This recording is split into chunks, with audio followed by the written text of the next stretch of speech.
guys, and it's Botson back with Botson Racing, and I am back for glorious Goodwood. How exciting! Bit of a break since Royal Ascot. Been busy, been working, but I'm back, and I've just got the figures from Royal Ascot as well. So we ended up in 6 points of profit. Day 1 we had 1.5 points of profit. Day 2, 2 points of profit. Day 3, 13.5 points of profit. Day 4, minus 2 points of profit. And day 5, minus 9 points of profit. So a very disappointing last day. If we had sort of broke even, would have probably been up about probably about 15 points of profit, which is a bit disappointing. But again, it gives us a total profit of 5.75 points of profit, or £57.50p if you're backing £10 per point. Again, disappointing, but it is profit and you can't be mad at that. It's just annoying when you put all that work in and you only get a set bit back as profit. So we move on, we go again, and hopefully glorious Goodwood gives us more chance of making more profit. Now, in the first race is the Chesterfield Cup, and I've got two horses here that I like. Again, one is the top weight, which is West End Charmer for Mark Johnston and Franny Norton, who's on board. Again, this horse ran over 12 furlongs. Obviously, that was clearly not the trip in the Group 2. You can rule, I'll put a bit of pencil line through that form. Again, this horse runs over 10. It's got the best form over 10. So again, has got form at Goodwood and at the course, at the distance. So again, this horse has definitely got a bit of form, and he's been stuck in a Class 2 handicap when he's been running in listed races, performing quite well in listed races as well. So again, off a top mark. Is it a winnable mark? Probably not. Do I think he'll be thereabouts? Yes, I do. That's why I'm recommending to back this thing each way. William Hill have got top 7 places on this race, and he's currently best price at William Hill as well, 10-1, and I think it's worth a punt on him. The other horse is Moktasaab. I can never say the horse's name right. Moktasaab. And this horse again ran over Ascot, mile 4, disappointed massively, losing by 18 lengths to Candleford. And I think you can just again put a pencil line through that piece of form. Every time else has been running over 1 mile 2. Epsom, Goodwood, even has course and distance form. Goodwood beating Caradoc, who's in this race as well. And I think 95 is off a winnable mark. He only was off a mark of 92 in a handicap beating Caradoc, so why can't he do it here? And yeah, he's overpriced again, 11-1. Again, William Hill offering 7 places, as I said, top price with William Hill, and again, worth a punt on Moktasaab. Okay, moving on to the second race, and it is the Vintage Stakes. 2 in here I like. If you want to oppose the favourite, that is, and I'm going to oppose the favourite because if you look at the form of the Chesham, this horse he flew home, but the other horses that he's beaten next time out have lost quite badly. If we look at Purling Path, who came second in that race, next time out he's gone and lost 5 out of 5, losing 5 lengths to the winner in the end, which is quite disappointing. And then if you look at the horse that's finished 4th in the Chesham as well, Finn's Charm, he's gone and run last time out about 4 days ago, and he lost 12 lengths to Naval Power, who obviously is now favourite for the Guineas, but still that's 12 lengths. And you'd think a horse who's finished 4th in the Chesham would run somewhat close to that. So yeah, very, very disappointing from Finn's Charm and Purling Path, and I can understand why there's been a drift on Holloway Boy. If this horse was anywhere decent at Chesham, this thing would be odds on, and he's obviously 9-4, so clearly the market thinks the horse ain't going to win, and there's value somewhere else. And I can see the value. Really, the horses to oppose, and the horses I like in this race are Mysterious Knight and Marbaan. Now, if we go with Mysterious Knight, again, this horse has run against Marbaan on debut. Beat Marbaan by 2 lengths. We'll come on to Marbaan in a minute. Again, this horse last time out finished 3 lengths behind Persian Force. I like that piece of form, and the penultimate run also running on softer ground and winning that race comfortably against Constitution. Now, again, this horse is priced 92. Godolphin always have these horses prepped for these big races. It might have been 2 weeks break, but still this horse will be probably prepped. And usually if they're not ready for the race, they won't run in the race. So clearly they've got this horse going. They probably think this horse has got a good chance, and I'm here to back it at 9-2. Best place to get this at is 365, Betfair and William Hill, all offering 9-2. And I think it's a cracking price. Marbaan, on the other hand, he's a horse that's run over 6 furlongs twice, and the last time out he's run over 7. This horse on debut looked really good when staying on, and clearly I think just had it's just one of those blips when they have running on debut where they just don't know what to do, very inexperienced, and clearly it's come on for that experience. Next time out it's won by 5 lengths over 6 at Nottingham on good ground, and stepped up in distance at Salisbury over 7, winning again only by half a length, but that was over 7 furlongs. So that's fair enough. Seems like the step up in trip suits, and Salisbury is also a course that sort of suits Goodwood form as well. So if you can win at Salisbury, you can win at Goodwood. It sort of links in with the course form. So yeah, I mean, Marbaan at a poke at 11-1. If you can oppose a favourite Holloway Boy, that leaves you with one extra horse to beat, an extra place pretty much to nab yourself. And again, I think this horse definitely has a chance. It's got 7 furlong form, so some of these don't have that form, and this does. So I can understand. Like you'd have to back this, just hoping that obviously it wasn't that impressive last time out, but it has that form it can stay on. It's proven that. And at 11-1 you can sort of get a price at for the place. You can even back this in the place market as well if you really wanted to. Again, I do see Mysterious Knight winning this race, so I'll probably see if I can try and lay this on the place market on Betfair and see what I can get at if they're offering 3 or 4 on the day. Now, moving on to the next race, the 3 o'clock, it's the Lennox Stakes, and the horse here that I'm going to go with is Sacred. This horse run over twice, over 7 furlongs, and won twice. She's a tremendous filly, and she's, as I said, running a Group 2 in the penultimate run over 7, being Lana Cash quite comfortably. Again, also ran in a fillies race in a Group 3 over 7, beating Saffron Beach. Again, very nice horse, Saffron Beach, and beating her, I should say. Yeah, and this horse definitely think has got a great chance of winning. I mean, last time out ran over 6 at Ascot, came 5th in the Platinum Jubilee Stakes and in a Group 1, and only lost by a length. So something that really does bewilder me, why this horse is not, 6-4, 11-8. It's 5-2, and I think it's a cracking price. Horses that I can definitely see not, playing out and winning. Definitely would be laying Lusail. Lusail looks horrible, to be honest. The 7 furlong form doesn't really read that well. In April, it lost to Perfect Power over 7, and that horse is a 6 furlong specialist. That form really doesn't look that good. Again, ran over at 7 at Deauville and lost to Tenebrism. Again, that form doesn't look that great. So I'd be laying Lusail. I know quite a few people are quite strong on her, but I really don't like her at all. And Kinross again, over 7 furlongs, looks okay, but I just don't think this horse will suit today's conditions. Obviously, ran at Goodwood Festival last year and won this race, I think, last year.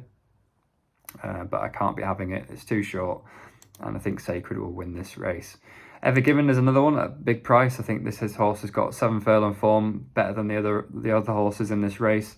And again, there's 4 places in offer.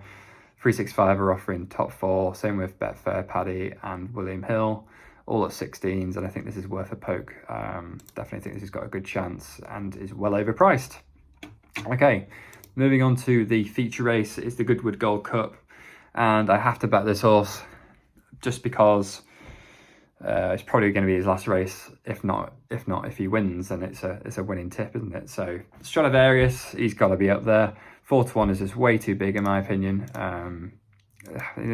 There was doubts that Trucham was going to run this race, and he was about 6-4 about a day and a half ago. So.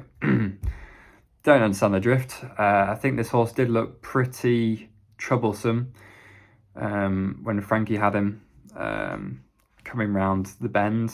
I don't think the horse really stayed as much as Frankie probably wanted to. Yes, Frankie gave Strad a very bad ride, but watching back the race, if you go watch back his race, and I really don't think it's as bad as people were saying. The ride was bad, but I just don't think the horse had much in it. Now, again, that was over 20 furlongs. Again, this is going to be over 18. He's a proven 2-mile stayer, Stradivarius, and I can remember him winning this Goodwood Cup 2 years ago, winning by 10 lengths, and it was unbelievable. And that was on heavy ground. Going to get good ground. He is a good ground specialist, to be fair, and currently his best bit of form this year is on good ground, so that's also a good plus. And I think hopefully Andrea will give Strad a better ride, and 4-1 is just absolutely massive. I mean, this horse has won this thing 4 times, so you're giving me 4-1 on a horse that's won this 4 times. Definitely think this horse has got a great chance, and 4-1, as I said, is a massive price. One of a massive price as well is Away He Goes. This thing is well overpriced. Yeah, it's finished 6 lengths behind Subjectivist, finishing third at 50-1. Again, best bit of form is over 2 miles. Yes, he's been running over 1 mile 4, 1 mile 6. He's finished second behind Chant, finishing 4 lengths behind him over at Goodwood last year. That's a good bit of form. So I definitely think this is a horse that is worth a poke at least. It should be at least, probably 20s, 22s. 50-1 is well overpriced, and again, I think the bookies have got this wrong. If he doesn't place, fair enough, but he's 50-1 and it's just well overpriced. This horse definitely can stay 2 miles, and they clearly haven't read this well. I think it's massive. 50-1, top 3. I'm sure you can get extra places at 365 if you go into the enhanced extra places and see what they're offering. No bookies are offering top 4, which is annoying, but I probably will be back in this top 3 because, again, 50-1 is just too big. 365 are offering 50s, Coral and William Hill too. And, Jim Crowley's on board, champion jockey. What could go wrong? Moving on to the 4:10, and it is the Gin Handicap, Nicholson Handicap, the 5 furlong sprint. Again, hard to pick a winner in this race. If the race, picks up quite quickly, this race could fall for Indian Creek, who comes on late. Again, this horse is a 6 furlong specialist, obviously running over 5, but the pace sort of collapses. Indian Creek could run home late, make a last bid in the last 100 yards, and he's well worth a poke at place at 12-1. Again, Sky are offering top 5 places. Hills are offering top 5 places with Bog, so probably best to go with Hills. Night and Earth is another one as well I like on this race. Again, this horse definitely has a great chance of winning. Not really much to say about this horse. Claimer on board. Definitely off a winnable mark, and yeah, I think this could run pretty well. Definitely the softer ground will suit as well, drawn well. And one more at a decent price is Rayong. Rayong, again, definitely like this bit of form. There's form behind Wagyu. Definitely last time out and the time before caught the eye. Definitely penultimate run at Pontefract definitely caught the eye. And I think this is a bit overpriced. It's also beaten Fine Wine in April, and yeah, 14-1 seems a bit big for me. So those are the 3 horses, backing all those each way. The ones at the top of the market, I just feel they're a bit too short. The one that I think could win this race, if I were back to this straight, would be Equality, but again, just that win that he had on debut, winning by 4 lengths, was really impressive, but he's just not caught the eye since, or not repeated that form since. So I will probably not back it on the day and just stick with these 3, and hopefully one of these 3 wins. Moving on to the 4:45, and it's the British Stallion Studs Maiden Stakes. Again, this is just for colts. Now, this race, definitely think there is some value in this race. I've backed Master of Chant at 11-1. I think this horse is well overpriced, to be honest, and definitely think it's got a great chance. It was given £7 to the winner last time out, and I think it can make a move and at least stay on for a place. I think, again, there's value there. hopefully it can repeat the form, and we'll see what happens on the day. Chartwell House again is another one at a big price as well.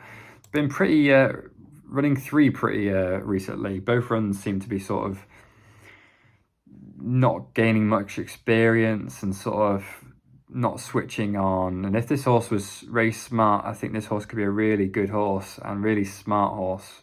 Definitely think this has got a good chance and definite claims for this race. Maybe it needs to be gelded, maybe it needs to be, I don't know. It definitely looks like it's got the best piece of form, in my opinion. It's got the highest race imposed ratings by a mile. So if it has at least switched on today, then the 6-1 is massive price, and again, hopefully it can go well. That's with 365 and Betfair and Paddy Power. Okay, moving on to the penultimate race of the day.